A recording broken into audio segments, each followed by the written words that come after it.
Shalom everyone! Again, this is Ate Ai, and for today's vlog, I will share you the conjugation of infinitive to still.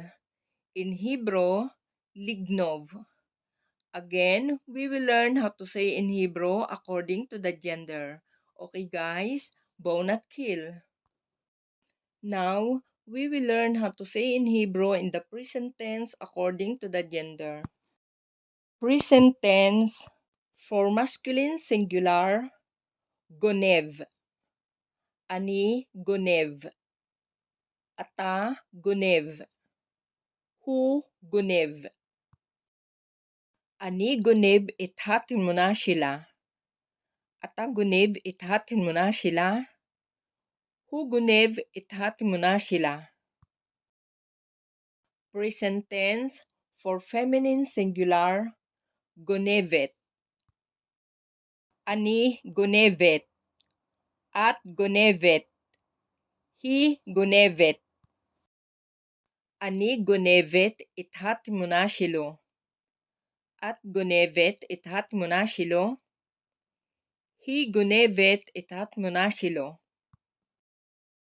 Present tense for masculine plural or mixed gender, gonvim. Anachno gonvim. Atem gonvim.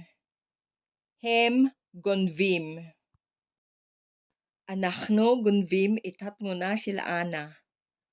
Atem gonvim ithat mo na sila ana. Hem gonvim ithat mo na sila ana. Present tense for feminine plural, gonvot. Anachno gonvot. Aten gonvot. Hen gonvot. Anachno gonvot ithat mo na sil David. Aten gonvot ithat mo na sil David. Hen gonvot ithat mo na sil David. Okay guys, now we will learn how to say in the past tense according to the gender. Ganavti. Ganavti ithat mo na sil David. Ganavta. Ganavta ithat mo na sil Sherry. David. Ganavta ithat mo na sil Sherry. Ganabt. Ganabt ithat mo na sil Sharon. Sherry. Ganabt ithat mo na sil Sharon. Ganav. Hu ganav ithat mo na sili. Efu Yossi. Hu ganav ithat mo na sili. Ganva. Hi ganva ithat mo na silo. Shiri ganva ithat mo na sil David. Ganavno. Ganavno ithat mo na sil Ana. Ganavtem. Ganavtem ithat mo na sili. Dani vi David. Ganavtem ithat mo na sili. Yossi vi Ana. Ganavtem ithat mo na sili. Ganavten. Ganavten ithat mo na sil Yossi.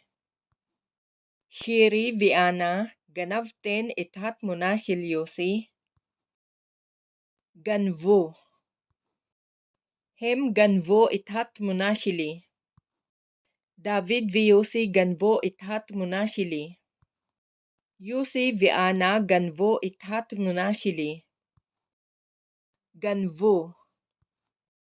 Hen ganvo ithat mo na silo. Shiri vi Ana ganvo ithat mo na sil Yossi. Now, how to say in the future tense according to the gender. Ani ignov. Ata tignov. At tignivi. Hu yignov. Hi tignov. Anachno nignov. Atem tignevu. Aten tignova. Hem Yignevu. Hen tignova. Okay, now, here are the imperative. Imperative for masculine singular, gnov. Imperative for feminine singular, ginvi. Imperative for masculine plural or mixed gender, ginvo. Imperative for feminine plural, gnovna. Okay guys, that's all for today's vlog. Enjoy to learn Hebrew, and please don't forget to like, share, comment, and subscribe, and don't forget to click the notification bell to be updated for upcoming videos. Guys, hamon-hamon תודה לכולכם. נתראה בבלוג הבא שלי. להתראות.